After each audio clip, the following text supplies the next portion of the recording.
Bem, então vamos começar. Boa tarde a todos. O meu nome é Sónia Fernandes Tomás, sou diretora-geral adjunta da Acreditar. Tenho o prazer de vos dar as boas-vindas ao lançamento do programa Acreditar na Literacia em Saúde, Acompanhar é Capacitar. Muito obrigada a todos pela vossa presença. Aproveito desde já para dar as boas-vindas e apresentar as convidadas que irão participar ativamente nesta sessão. Então, hoje temos connosco a doutora Sara Dias, da Gilead, responsável por Public Affairs. Temos connosco a doutora Sheila Ribeiro, gestora dos projetos da AICIB, e a doutora Maria do Bom Sucesso, médica pediatra com subespecialidade de Oncologia Pediátrica da Unidade Local de Saúde de São João. Temos connosco também grande parte da nossa equipe Acreditar, na qual destaco a nossa colega Ana Monteiro, coordenadora de acompanhamento às famílias Norte e Centro, que irá conduzir a sessão de hoje. E temos ainda connosco cuidadores, doentes e ex-doentes. Então, de que se trata este nosso programa Acreditar na Literacia em Saúde, Acompanhar e Capacitar? Trata-se de uma iniciativa promovida pela Acreditar, que irá decorrer ao longo deste ano e que decorre graças ao apoio da Gilead, através do prémio que nos foi atribuído à candidatura apresentada pela Acreditar em 2025, e graças ao apoio da ICIB, que tem vindo a apoiar a construção deste programa. E nesse sentido, convido agora a doutora Sara Dias e a doutora Sheila Ribeiro, se calhar, a partilharem aqui algumas palavras sobre este programa. Doutora Sara Dias, quer começar?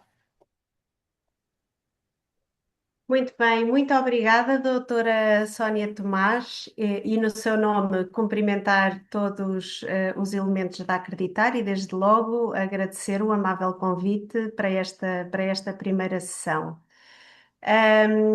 Portanto, como disse, eu trabalho na Gilead, e para nós é um gosto enorme e uma alegria enorme ver este projeto tomar corpo, não é?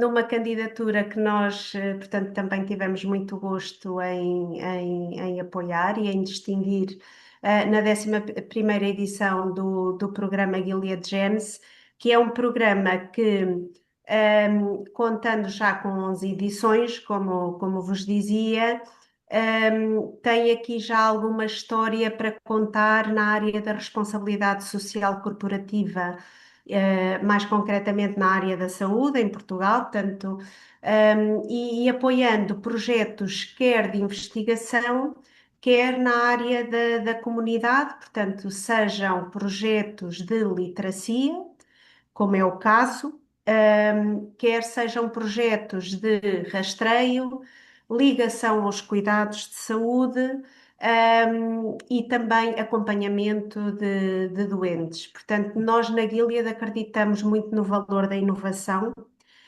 Somos uma empresa de inovação que trabalha maioritariamente nas áreas da virologia, e mais recentemente também na área da oncologia e da hemato-oncologia.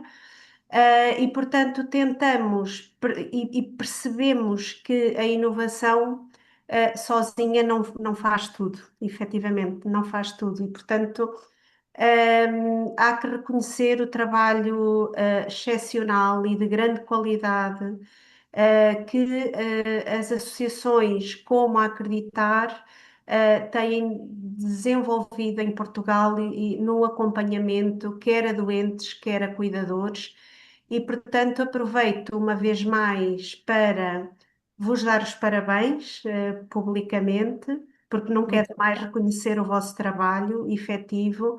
Nós apoiamos também há alguns anos a vossa casa em Lisboa, e portanto temos aqui este gosto enorme, este orgulho enorme de sempre que podemos reconhecer o vosso trabalho, apoiar o vosso trabalho, porque sabemos o quão importante ele é, quer para as crianças que apoiam, para os pais que apoiam, e portanto deixar aqui esta palavra de reconhecimento uma vez mais e dizer que não estão sozinhos nesta caminhada e, portanto, continuem a contar com a Gilead para os vossos projetos, porque nós continuamos também a acreditar no vosso trabalho e, mais concretamente, neste trabalho de literacia que é tão importante levar a cabo em Portugal e, portanto, desejo a todos uma excelente primeira sessão. Muito obrigada. Muito obrigada, doutora Sara. É de facto um prazer trabalhar convosco e o vosso apoio é absolutamente crucial e imprescindível. Muito obrigada. Doutora Sheila, gostaria de dar algumas palavras? Claro que sim, muito boa tarde a todos. Muito obrigada por me dar a palavra, doutora Sónia Tomás. Em nome da ICIB, é com enorme satisfação que colaboramos neste projeto e participamos na abertura deste ciclo de sessões. Gostaria igualmente de cumprimentar e felicitar a Acreditar pela organização desta iniciativa de elevado interesse e pertinência pelo seu tema, pelo seu foco, pela estrutura do programa. E dirijo igualmente uma palavra de reconhecimento à Gilead por tornar possível o desenvolvimento deste programa e naturalmente a todos os doentes, ex-doentes, cuidadores, profissionais da Acreditar que hoje nos acompanham nesta primeira sessão.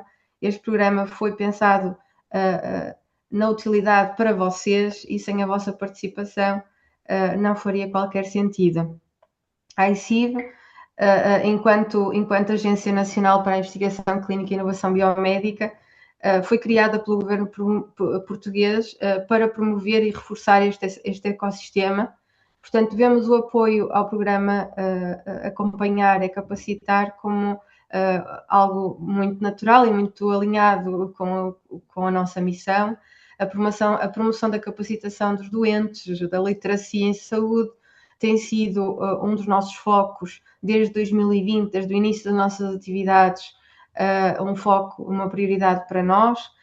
Temos disponíveis no nosso website vários recursos e materiais que podem ser consultados, resultante destes projetos que temos levado a cabo desde 2020. Temos mais de 84 recursos compilados e, inclusivamente, criamos um grupo de trabalho, onde a Acreditar também participa, um grupo de trabalho com 20 associações de doentes em Portugal, com as quais temos vindo a trabalhar na elaboração de vários projetos, com o objetivo de atender principalmente a necessidades identificadas pelos diferentes intervenientes do setor. Acreditamos que a investigação clínica e a inovação biomédica só atingem pleno potencial quando realmente existe uma aposta forte na literacia em saúde e na capacitação dos cidadãos. Por isso, e é o objetivo destas sessões também, capacitar os doentes, cuidadores, famílias, colaboradores, todos os que estão à volta desta questão, como é o caso de Acreditar, e dotá-los de autonomia necessária para compreenderem os seus direitos, esclarecerem dúvidas e participarem ativamente neste percurso. Como o próprio nome do programa indica, acompanhar é de facto capacitar e permite tomar decisões mais informadas, centradas na pessoa, e por isso, em nome da ICIB, desejo que este programa seja um espaço de partilha, apoio e, acima de tudo, de reforço de competências para todos que enfrentam a realidade do cancro na infância, na adolescência ou na juventude, e para que se sintam mais capacitados para enfrentar esta fase da vida. Portanto, um bem-aja a todos, muito obrigada pela oportunidade de contribuir para esta iniciativa e votos de uma excelente primeira sessão. Muitíssimo obrigada, doutora Sheila, obrigada pelo vosso apoio em nos acompanhar neste programa e nos ajudarem a defini-lo. É de facto um prazer ter aqui connosco a vossa presença e também da doutora Maria também connosco. Enfim, é bom ver que nos conseguimos reunir para podermos trabalhar em parceria num tópico tão importante e tão necessário É mesmo muito bom. Muito obrigada mais uma vez pelo vosso contributo e pela vossa presença aqui hoje.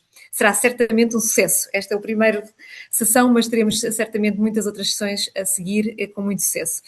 Então, antes de passarmos à sessão de hoje, queria apenas esclarecer que o programa consiste num conjunto de sessões desenvolvido com o contributo dos colegas ao longo do ano de 2025, que foi construído a partir da seleção das principais dúvidas, necessidades e temas considerados mais relevantes para as famílias que acompanhamos, bem como para os próprios colaboradores. O programa inclui 6 sessões de 90 minutos cada, são realizadas maioritariamente online, estando também previstas algumas sessões em formato híbrido. A participação é gratuita e as sessões são posteriormente disponibilizadas nos meios digitais da Acreditar. E pronto, portanto, penso que isto é uma boa introdução a todos os intervenientes, ao programa em si, e passo então agora a palavra à nossa colega Ana Monteiro, que irá dar seguimento à sessão. Ana. Olá, boa tarde a todos. Sejam todos bem-vindos a este primeiro webinar no âmbito deste programa de Literacia em Saúde em Oncologia Pediátrica e Jovem Adulto. Vou acompanhar e capacitar. Este primeiro webinar tem como tema o cancro em idade pediátrica, onde estamos. Portanto, e como principais tópicos orientadores desta apresentação de hoje da doutora Maria de Bom Sucesso, temos os cuidados em oncologia pediátrica, Portugal no mundo, e tipos de cancro pediátrico mais comuns e raros. Portanto, como temos vindo a dizer, é o primeiro de uma série de 6. Os temas que temos pensados para os próximos webinars são cancro no jovem adulto, onde estamos. O terceiro webinar será tratamento do cancro, para onde vamos. O quarto será protocolos e ensaios clínicos, as respostas às nossas dúvidas. O quinto será tratamentos, que impacto. E o sexto e último será a voz dos doentes, direitos e comunicação. Portanto, estes webinars vão desenvolver-se ao longo deste ano, todos serão divulgados pelos nossos meios habituais. O webinar de hoje, portanto, irá terminar às 20 horas, não é? Como temos combinado. Aquilo que temos pensado é a apresentação da doutora Bom Sucesso terminar por volta das 19h30, para depois termos mais ou menos 30 minutos para responder algumas questões que possam ter. Portanto, ao longo da sessão, se forem surgindo dúvidas, questões, algum comentário, podem fazê-lo através do chat, está bem? Portanto, eu vou acompanhando esse chat e depois, no final, responderemos a essas questões. Aquilo que pedimos, por favor, é que sejam questões mais genéricas, portanto, nós não vamos esmiuçar aqui casos particulares, situações particulares, mas sim situações de interesse mais generalizado. A apresentação, portanto, estamos a gravar este webinar, ele vai ficar disponível, assim como a Sónia já o disse. A parte das questões e das respostas também será gravada, mas essa parte não será disponibilizada. E agora passo a palavra à doutora Maria do Bom Sucesso.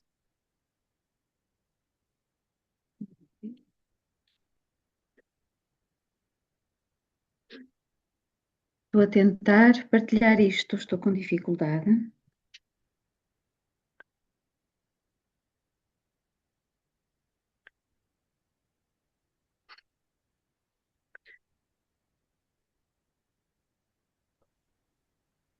Parece que está a conseguir. Já estamos a ver, sim, já estamos a ver. Então vá. Muito boa tarde a todos. Antes de mais agradecer, é um prazer estar aqui. É sempre um prazer falar daquilo que fazemos no nosso dia a dia e agradecer a acreditar o convite que me fez. Eu vou ser só, eu sinto-me o Google Maps, porque eu vou falar, ou melhor, o Waze, eu gosto mais do Waze. Eu vou de alguma forma dar umas pinceladas, fazer uma introdução e fazer algumas paragens em locais onde nos outros webinars e nas outras apresentações vão esmiuçar e vão com certeza detalhar mais. Eu chamo-me Maria de Bom Sucesso, sou oncologista pediátrica no Serviço de Oncologia Pediátrica do Hospital de São João. E nós, quando começamos a falar de cancro, as primeiras, os primeiros nomes que muitos pais ouvem são nomes como lesão, que às vezes não têm significado nenhum ou muito menos significado específico. Massa, que é um papo basicamente, um nódulo, habitualmente definimos nódulo até 3 centímetros, massa com mais de 3 centímetros, tumefação, que é sensivelmente a mesma coisa, e depois começamos a entrar em nomes um bocadinho mais específicos. Neoplasia, pode ser benigna ou maligna, um tumor, a mesma coisa, e quando falamos de cancro, habitualmente estamos a referir-nos a tumores malignos. E o que é um tumor maligno? É um grupo de células anormais que, por algum motivo, porque sofreram alterações genéticas, crescem rapidamente, desenvolvem-se, fogem daquilo que é o controle normal das células e, neste crescimento, não respeitam aquilo que são os limites normais daquele tecido, invadem e destroem todas as estruturas adjacentes. E há um outro aspecto muito importante, que é, são capazes de metastizar. Não se preocupem em olhar para isto, isto é só para dar uma nota muito geral daquilo que são as alterações das células neoplásicas e que as tornam neoplásicas. Através das alterações genéticas que foram sofrendo, são capazes de resistir àquilo que é morte celular programada, fomentar a criação de novos vasos naquele ambiente para nutrir todas estas células anormais e, portanto, evitar e escapar àquilo que é a destruição do nosso sistema imunológico, que normalmente está programado para destruir células anormais e, portanto, elas conseguem, de alguma forma, fugir a isso e, mais uma vez, metastizar de alguma forma e criar metástases à distância. E o cancro pediátrico é uma doença rara. Se estivermos a falar da oncologia no global, constitui cerca de 1% de todos os cancros. No entanto, em idade pediátrica tem uma importância enorme, porque é a principal causa de morte na criança, excetuando os traumas, é a principal causa de morte em idade pediátrica e com isto começamos já a ver o impacto desta doença em idade pediátrica. Tem uma incidência global que varia entre 140 e 180. Em Portugal teremos sensivelmente 400 novos casos por ano.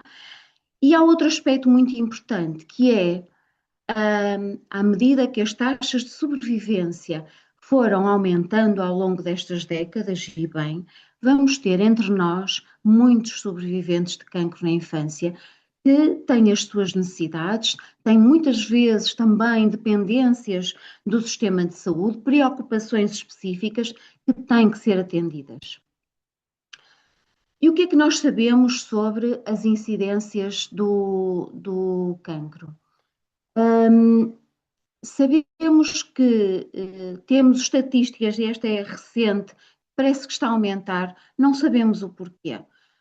Provavelmente porque os registros estarão melhores, provavelmente porque há um melhor acesso a exames complementares e eventualmente estaremos a antecipar a idade de diagnóstico de tumores que, por exemplo, só iriam dar sintomas em idade adulta, mas parece haver uma fatia destes números que não é explicado por nenhum destes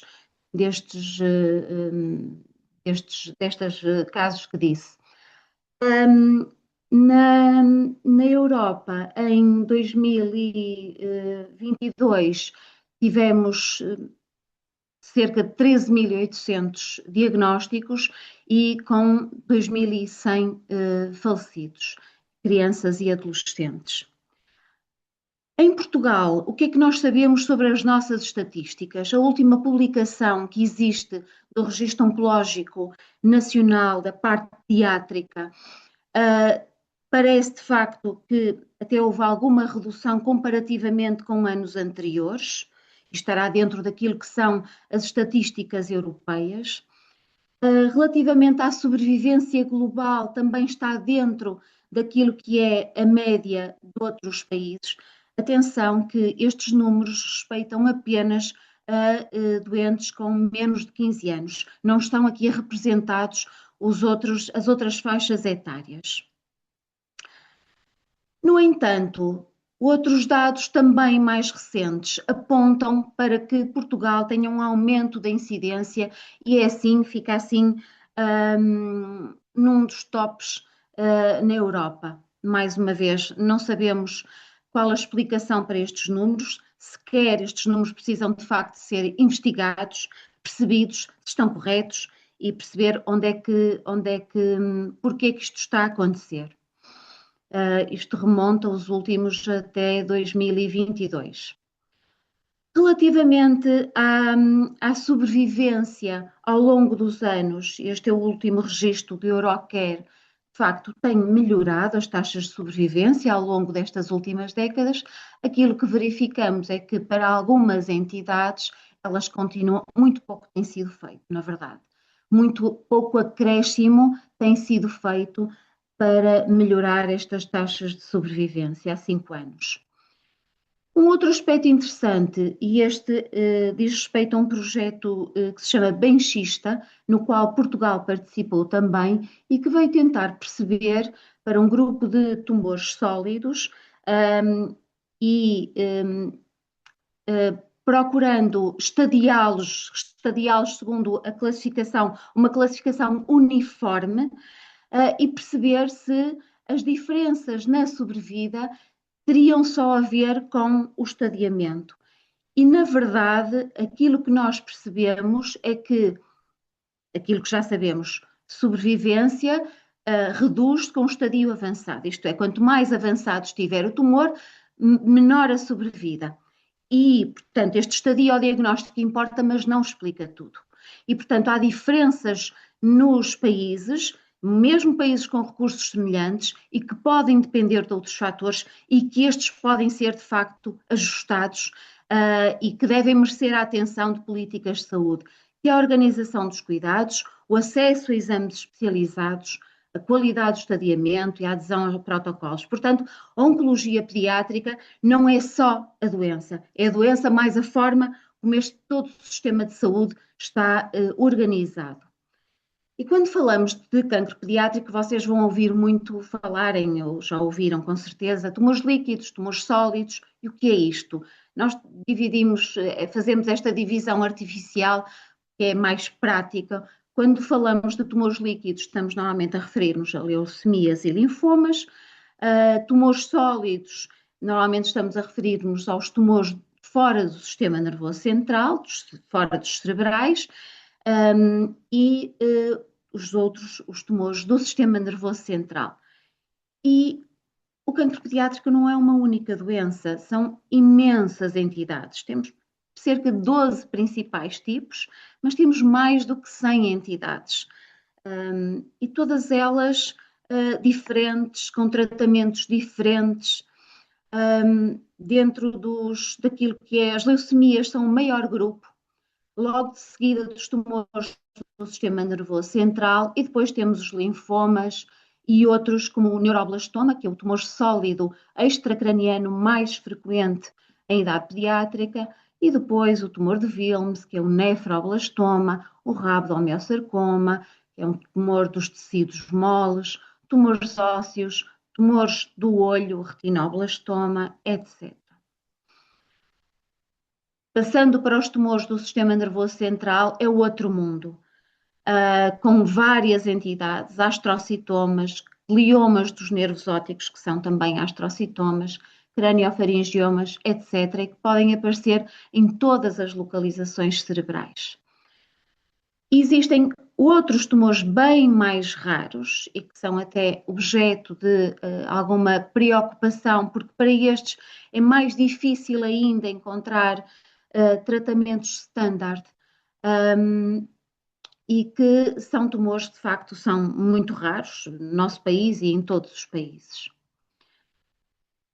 E quando olhamos para a incidência ao longo da faixa etária, porque idade pediátrica é entre os 0 aos 18 anos, e isto importa quando falamos de tumores, vemos que existem normalmente 2 picos de incidência, um abaixo dos 4 anos e outro nos mais velhinhos.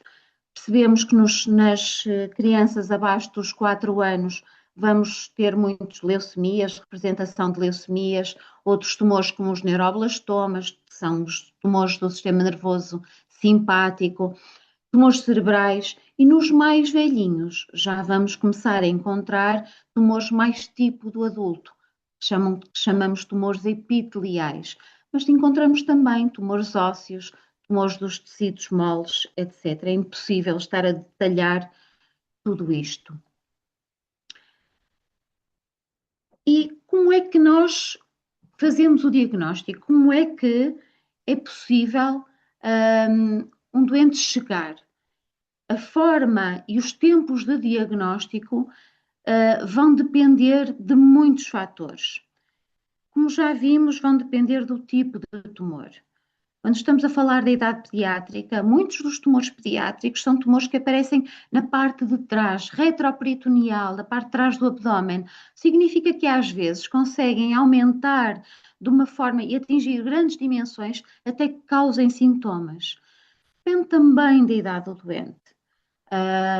Às vezes, por exemplo, os adolescentes são menos vigiados, os pais já não lhes dão banho, e é uma faixa etária que às vezes torna-se difícil, por exemplo, até eles próprios comunicarem, o meio socioeconómico, o acesso aos cuidados de saúde, o conhecimento do primeiro profissional de saúde que é consultado, o conhecimento dos pais, e por isso todas as oportunidades para melhorar a literacia na população são bem-vindas e devemos aproveitá-las. E também da organização de um sistema de saúde. Felizmente, em Portugal temos um sistema de saúde que é universal, com todos os defeitos, mas que é universal e de acesso universal e tendencialmente gratuito, porque, ao contrário de outros países, de facto, existem mais assimetrias nessa área. E como é que o cancro se manifesta? Pode se manifestar, no caso das leucemias, por exemplo, porque a leucemia é um tumor do sangue. As próprias células que produzem as células normais do sangue estão alteradas e, portanto, vamos ter todos os sintomas relacionados com essa alteração da produção dessas células. Num tumor sólido, podemos ter os sinais e sintomas que têm a ver com a localização. Se comprime um rim, se causa sangramento, por exemplo. Mas às vezes o primeiro sinal pode ser a metástase, fica longe do tumor primário.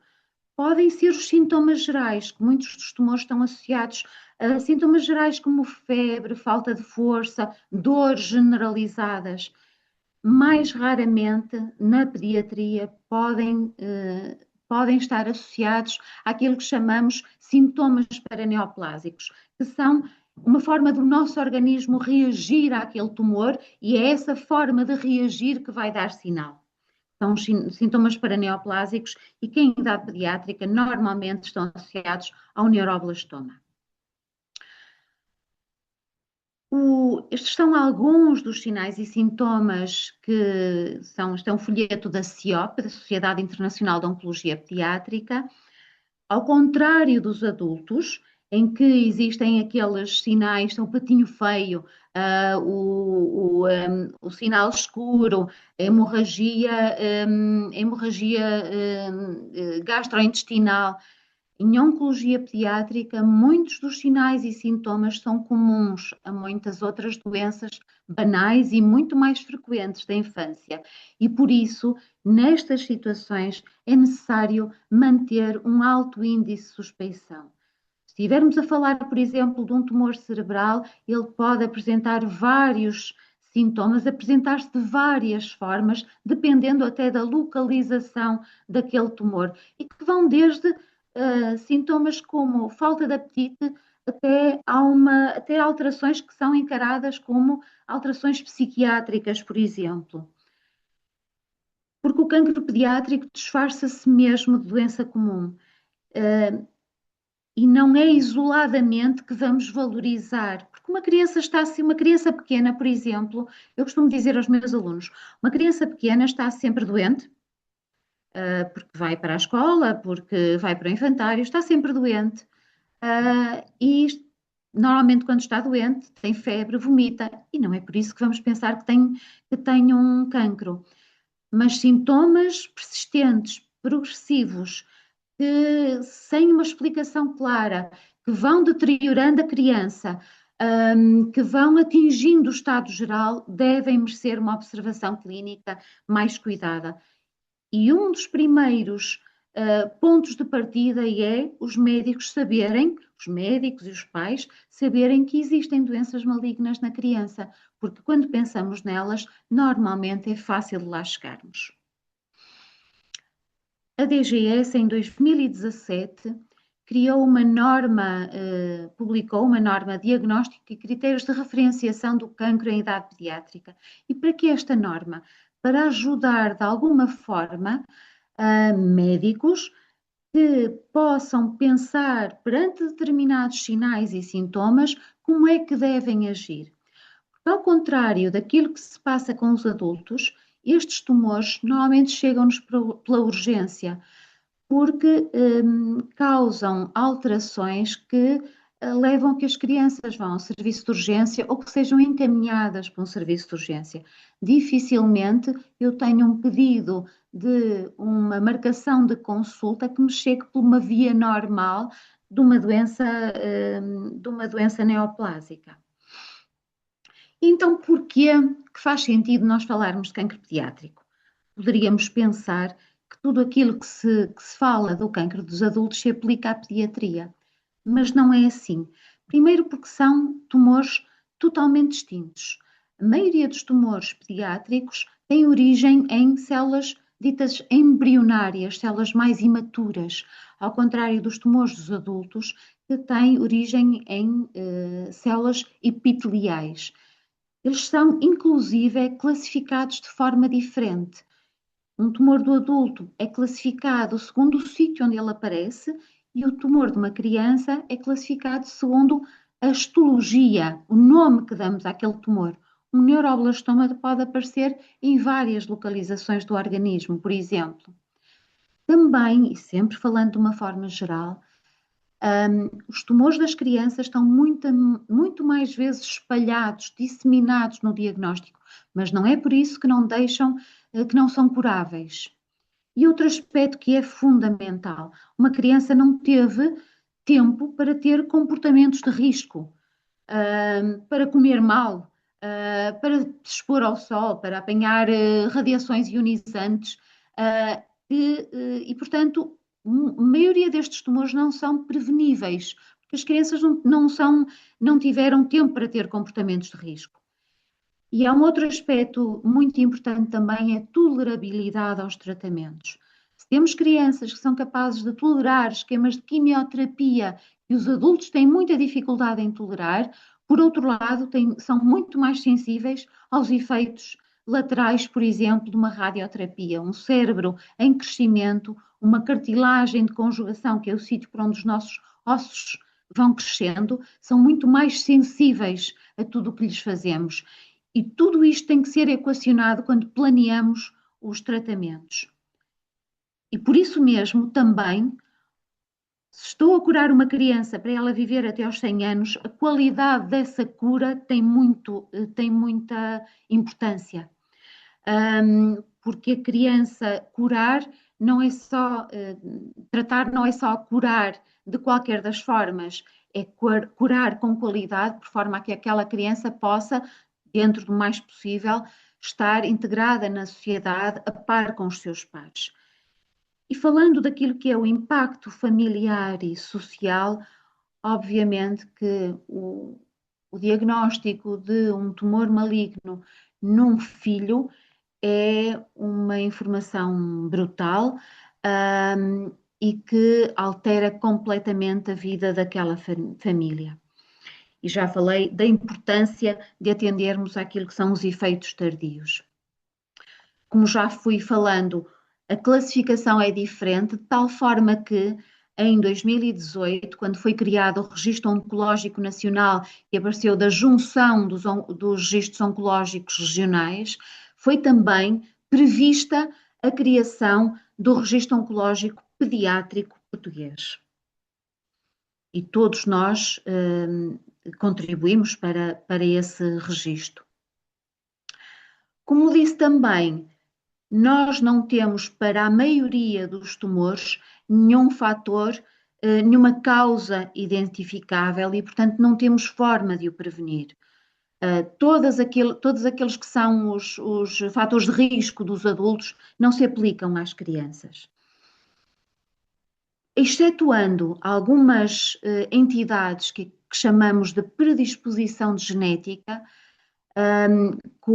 e que estão cada vez mais, eu recordo-me, há muitos anos, que se dizia que estas entidades constituíam cerca de 1% dos cancros na pediatria. Neste momento já vão entre 10% a 18%. Quando falamos de tumores sólidos, aumenta estes síndromes de predisposição genética. E porquê?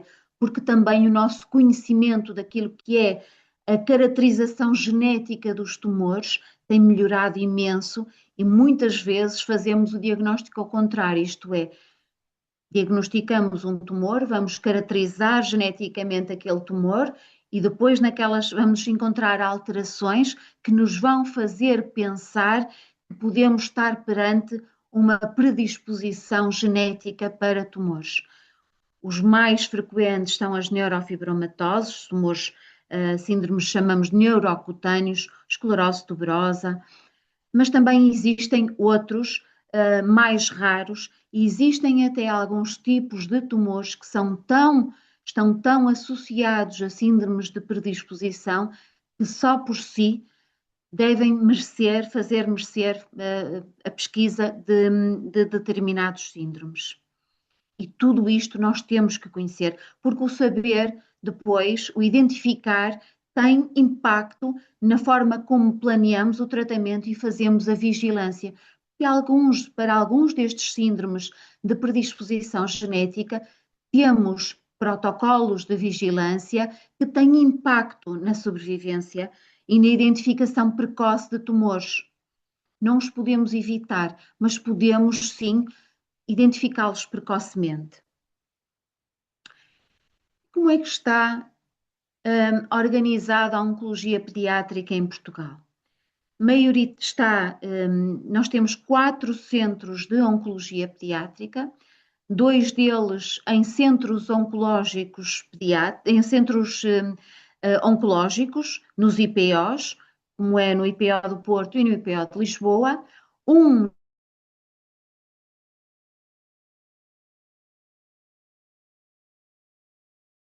que é o Hospital de São João, englobado dentro de um grande departamento de pediatria, está englobado dentro de um grande hospital geral.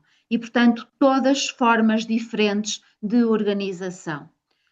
Estes centros têm como função este reconhecimento e atuação rápida e o ter equipas especializadas e multidisciplinares e que vão abarcar todas estas etapas do tratamento e todo o percurso assistencial do doente oncológico e que todos eles têm espaços de ambulatório e internamento.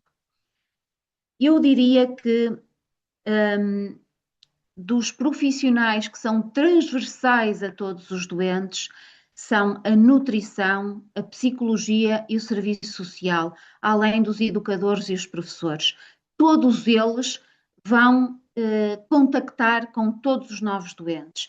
E depois, outras especialidades como a imagem, o laboratório, incluo aqui o laboratório de análises, de genética, etc. A radioterapia, cirurgia, aqui cirurgia diz respeito a todos os tipos de cirurgia, cirurgia pediátrica, ortopedia, neurocirurgia, otorrino, oftalmologia. E todos os centros têm estes recursos, se não têm, têm protocolos de cooperação interinstitucional com instituições próximas para dar resposta a determinadas etapas do tratamento. A investigação também faz parte daquilo que são as nossas funções e existem outras partes do tratamento mais específicas que essas sim estão centralizadas. O transplante de medula óssea em Lisboa e no Porto e as CAR-T-cells, que eu saiba, neste momento só em Lisboa.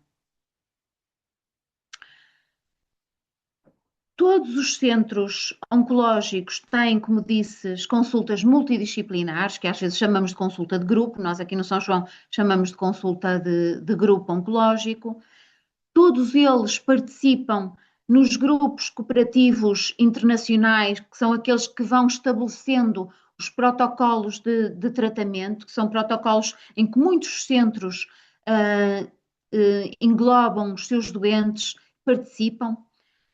E seguimos aquilo que são as guidelines de tratamento internacionais. Quando necessário, quando há indicação e quando existe alguma necessidade específica de algum procedimento, de alguma técnica que não existe no país, o centro envia para assistência médica no estrangeiro, sempre, obviamente, com autorização, requer uma autorização da DGS. Recebemos também doentes no âmbito do protocolo que existe com a DGS, com os PALOP. Temos articulação com associações de doentes, associações da sociedade civil. Todos nós, todos os centros têm aquilo que eu chamo ações de promoção de saúde, colaboramos com o registro oncológico e participamos em sociedades e associações científicas. No São João nós temos também cuidados domiciliários com a nossa unidade móvel de apoio domiciliário e tentamos de alguma forma seguir todas as orientações daquilo que são os estándares de cuidados que foram revistos agora em 2025 para os estándares de cuidados para estes doentes. Um aspecto muito, muito importante e que eu não quero deixar de referir. Todos os doentes têm direito a pedir uma segunda opinião e têm direito a ter acesso a todos os registros, a toda a informação sobre a sua doença, inclusive as imagens, para que possam enviar e pedir as segundas opiniões. É um direito de cada doente. Só para dar uma nota, e obviamente eu tenho que falar do centro onde trabalho, dos espaços por onde nos movemos no dia a dia, desde o internamento, o hospital de dia, a consulta externa, a consulta do hospital de dia, a urgência interna, a equipa intra-hospitalar de suporte em cuidados paliativos, a unidade móvel e outras consultas de grupo em que participamos, a oncologia pediátrica, a oncogenética, mais recentemente, e no nosso caso em particular, a consulta de anomalias vasculares. Mas além disso, todos os centros têm uma enorme atividade que tem a ver com a qualidade, que tem a ver com o ensino, que tem a ver com elos de ligação de gestores de risco, com elaboração de procedimentos, grupos de trabalho, quer no hospitalares, quer da DGS, etc. Temos equipas de enfermagem e médicos específicos e próprios para, com apoio 24 horas. E um aspecto que eu gostava, isto parece que eu trouxe isto aqui, parece uma graça, mas não é. a ideia é transmitir uma noção. Quando falamos de tratamento, a medicina baseada na evidência, o que procura é munir-se daquilo que são as melhores evidências para tratar os doentes com o melhor que temos, o melhor que sabemos e o melhor que existe a nível internacional. Quando estamos a falar de doenças raras, muitas vezes aquilo que é o topo da pirâmide não existe. E em oncologia pediátrica, muitas vezes, e sobretudo para tumores mais raros, muitas vezes não é possível ter números suficientes para fazer estudos randomizados, tais ensaios clínicos em que se escolhe entre uma via e outra e é possível, passado um tempo e depois de ter incluído o número de doentes suficientes, responder à pergunta qual estratégia é que é melhor e essa, a melhor, passa a ser considerada o estado da arte. É assim que os ensaios clínicos, normalmente, nomeadamente os ensaios clínicos académicos destas sociedades científicas funcionam. Muitas vezes não há essa evidência e aquilo que temos é a base desta pirâmide de evidência científica, que é valemos-nos de perguntar. Nós, quando não sabemos e temos dúvidas nós próprios, articulamos-nos com colegas que estão em centros com mais experiência ou que estão a liderar os grupos de trabalho e, portanto, têm acesso a mais informação e, portanto, muitas vezes o que temos são opiniões de peritos. E na oncologia pediátrica, estamos muito habituados a trabalhar com esta incerteza e estas dúvidas. Mas sempre quando existem, aquilo que seguimos são as orientações dos grupos de trabalho, dos protocolos clínicos, nomeadamente da CIOP, que é a Sociedade Internacional de Oncologia Pediátrica Europa. Também aquilo que pertencemos à Sociedade de Hemato-Oncologia Pediátrica Nacional e, neste momento, às redes europeias de referência, que foram criadas em 2015 para tentar, e a PEDCAN e a Oncologia Pediátrica é uma dessas redes, para tentar precisamente dar resposta aos doentes com doenças raras e muito sobre o mote de os doentes não precisam de se deslocar, o conhecimento é que se deve deslocar.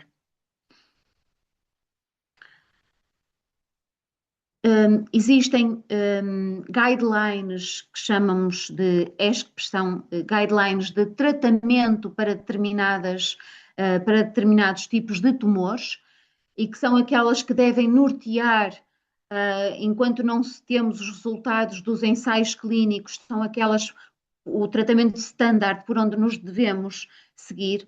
Obviamente que todos nós vamos participando nestes grupos, nestas reuniões internacionais e vamos tendo pessoas dentro dos serviços que vão participando em determinados grupos de trabalho, destes grupos de trabalho por patologia, portanto, tentamos ter acesso àquilo que se vai falando, àquilo que se vai sabendo. E quando precisamos de tratar, como é que se trata o cancro pediátrico? Eu não sei se têm a noção, mas nós passamos antes dos anos 70, de umas taxas de sobrevivência inferiores a 30%, para taxas atuais nos países desenvolvidos, obviamente, que rondam os 80%.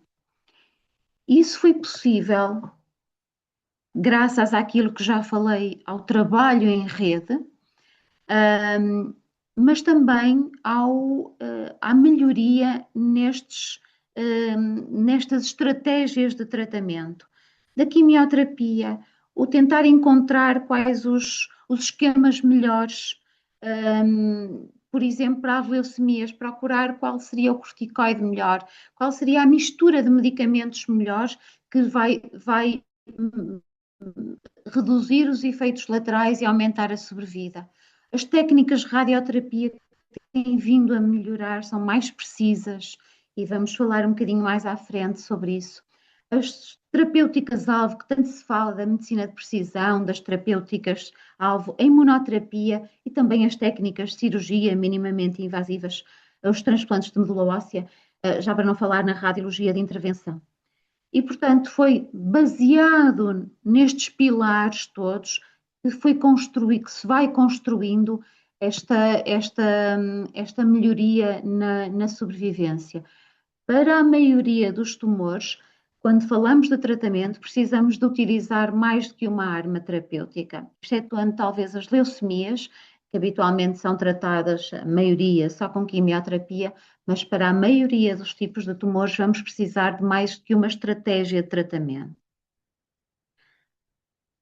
Uma delas é o diagnóstico. O diagnóstico é fazer a biópsia. Precisamos, para fazer um diagnóstico, precisamos de fazer uma biópsia na maioria das vezes, e que depois o patologista nos dê esse resultado. Dizer também que, às vezes, havendo dúvidas, o próprio patologista envia para centros no estrangeiro para segunda observação, e sempre que uma biópsia é feita no exterior, quando o doente é enviado e é feito um diagnóstico de doença oncológica fora, quando o doente nos chega, é sempre pedida o material para nós aqui confirmarmos, faz parte dos estándares de qualidade, confirmar o diagnóstico. E além do patologista nos dizer qual é o tipo de tumor, neste momento é difícil, se não impossível, para uma grande parte dos tumores, avançar e fazer uma definição daquilo que são os tratamentos sem ter a caracterização genética nos tumores. Por exemplo, para os tumores do sistema nervoso central, até para os diagnosticar, precisamos ter genética. E para muitos deles, podemos não precisar para diagnóstico, mas vamos necessitar para prognóstico e cada vez mais para eles e para muitos tumores sólidos, o fazemos para identificar terapêuticas-alvo, que podem não ser utilizadas neste momento em primeira linha, porque o tratamento de primeira linha para muitos deles não inclui ainda estes tratamentos-alvo, mas podemos utilizá-los, por exemplo, se as coisas não correrem bem. E em Portugal, dar nota que realmente é possível fazer e é possível trabalhar em rede. O Precise Kids foi um projeto que uniu os centros na identificação, caracterização de tumores, caracterização genética, liderado pelo IPATIMUP com envolvimento dos centros. Além disso, existem outros projetos neste momento, que é o das biópsias líquidas e dos organoides, que são estruturas que de alguma forma tentam mimetizar os tumores, onde podemos depois ensaiar medicamentos e ver a que é que ele pode responder. E aquilo que pretendemos é que dar um passo seguinte, que é que esta plataforma sirva para discussão, unir mais os centros e para discussão de casos difíceis e, nomeadamente, daquilo que chamamos um Molecular Tumor Board.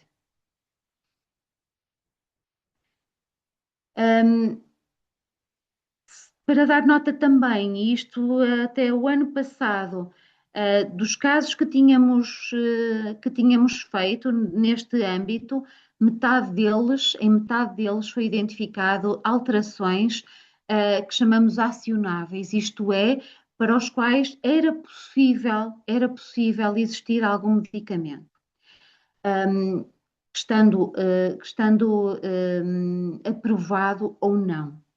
Porque quando estamos a falar de terapias-alvo em oncologia pediátrica, muitas das vezes vamos utilizá-los naquilo que chamamos um contexto off-label, isto é, são medicamentos, a maioria deles, que não estão aprovados para aquela indicação. E, portanto, estão no mercado com outras indicações, ou para tumores dos adultos, ou para outras faixas etárias, E, portanto, para a maioria deles, nós não temos tumores aprovados especificamente para aquela idade e para aquela indicação. Portanto, vamos utilizá-los em contexto off-label. Outros, às vezes, existem programas, aquilo que chamamos de programas de acesso precoce, que a farmacêutica é uma forma de acesso à inovação antes que o medicamento esteja aprovado, enquanto é submetido às entidades regulamentares europeias. Outra modalidade de tratamento é a cirurgia. A cirurgia, como eu disse, quando falo de cirurgia, falo de uma amplitude enorme de cirurgia. A cirurgia aqui é fundamental. Existem algumas cirurgias que estão muito mais presentes no dia a dia. No nosso caso, como tratamos tumores sólidos, há uma coisa que eu não disse de facto e deveria ter dito. Aqui no Norte há uma divisão de patologias, o IPO do Porto trata tumores líquidos, nós tratamos os cerebrais e os sólidos podem ser encaminhados para qualquer um dos centros. E, portanto, há cirurgias que estão muito mais presentes, por exemplo, a cirurgia pediátrica e a neurocirurgia, no nosso caso, mas existem outras, como a ortopedia, como a otorrino, oftalmologia, etc. E o cirurgião é uma peça fundamental da discussão multidisciplinar. Não só, por exemplo, para a introdução de catéteres nossos centrais, que são fundamentais para o tratamento, mas para este planeamento dos critérios de operabilidade. Será que o tumor é operável? Quando é que é operável? A decidir se fazemos tratamento, quimioterapia, em algumas situações podemos ter que discutir fazer quimioterapia antes ou operar em primeira linha ou não, e também para tratar estas complicações durante o tratamento. Os catéteres nossos centrais, não vos vou falar disto, provavelmente todos já estão por dentro disto, há vários tipos de catéteres. Também a introdução de outros dispositivos, neste caso para os tumores do sistema nervoso central e quando em situações em que há hidrocefalia ou para administrar tratamentos diretamente no sistema nervoso central, por exemplo, os reservatórios de Ommaya. Outra modalidade de tratamento é a quimioterapia. A quimioterapia que pode ser utilizada por via oral ou por via endovenosa. É um grupo enorme, são muitos medicamentos, todos diferentes, que pertencem a várias classes de medicamentos, mas de uma forma geral todos eles atuam interferindo com o DNA celular. E por isso mesmo vão ter mais efeito em células que estão em rápida replicação, como são os tumores. Mas, como são administradas no nosso organismo, vão afetar também as células do nosso corpo que se replicam mais rapidamente. E daí aqueles efeitos laterais mais frequentes da quimioterapia. Porque as células do nosso organismo que se replicam mais rapidamente são a nossa medula óssea, os nossos pelos, o nosso trato digestivo, etc. E, portanto, daí estes efeitos laterais são a perda de cabelo, a baixar os valores do sangue, com todas as implicações que isso tem. Também a quimioterapia, como já disse, pode ser combinada com outras modalidades de tratamento e para a maioria dos tumores que não as leucemias assim é. Pode ser utilizada antes de uma cirurgia, pode ser depois, pode ser utilizada até durante a radioterapia, ou pode ser utilizada com intuito curativo ou com intuito paliativo. Isto é, quando de alguma forma sabemos que não vamos curar, mas o que queremos é atrasar a progressão da doença, mantendo a qualidade de vida em determinadas situações em que isso é possível, manter a qualidade de vida durante mais tempo. A radioterapia é outra das modalidades de tratamento que também vai interferir no DNA celular, normalmente utiliza raio-x, interfere quer de uma forma direta, quer através da criação de radicais livres de oxigênio que, por sua vez, vão interferir no DNA. A radioterapia em idade pediátrica implica muitas vezes uma logística enorme, porque as crianças têm que fazer máscaras, tem que as utilizar e ficar completamente imóveis. Em crianças pequenas implica anestesias, e temos crianças que fazem, por exemplo, 6 semanas de radioterapia todos os dias, de segunda a sexta, e que são anestesiadas todos os dias, de segunda a sexta, durante 6 semanas. Isto implica uma gestão, uma dinâmica, não só do serviço de radioterapia, do serviço de oncologia, porque o hospital dia também entra aqui, como também da anestesia, a disponibilidade diária de profissionais, de uma coisa que não é programável com muita antecedência, que de facto às vezes é difícil, mas que é necessário e é assim que o fazemos. Uma nota para a radioterapia de prótons, com certeza todos já ouviram falar. Em Portugal ela não existe, mas contamos que dentro de poucos anos existe o primeiro centro de prótons aqui no IPO do Porto. Esperamos para ver de que forma é que vai estar, isto vai estar organizado. E, maioritariamente, a diferença entre a radioterapia de fotões, que é a atual, é a clássica, e a radioterapia de prótons, é o ser uma radioterapia que poupa mais as estruturas sãs e, portanto, tem menos efeitos tardios, porque consegue administrar uma dose maior, toda a dose, mesmo no tumor, e poupa muito mais as estruturas. E, portanto, daí a preocupação e que é melhor, de facto, em termos de efeitos tardios, sobretudo em áreas tão nobres que são as áreas dentro do cérebro e, sobretudo, em determinadas localizações. Uma outra Doutora modalidade. Boncesso, Sim? desculpe, doutora Boncesso, desculpe por interromper, só dizer que já estou aqui um bocadinho em cima do tempo para avançarmos para as questões, está bem? Sim. Só para acelerarmos um bocadinho, obrigada. Vou acelerar. Outra modalidade de tratamento é o transplante de medula óssea, pode ser alo ou autotransplante. As terapêuticas-alvo, como já disse, que são dirigidas contra alterações próprias das células neoplásicas, e aqui uma delas, por exemplo, que é utilizado nos neuroblastomas, que é o dinutuximab, o antigo ED2, que se liga àquele receptor próprio que existe na célula neuroblastoma e que vai depois alterar o nosso sistema imune, ativar o sistema imune para ele destruir as células neoplásicas.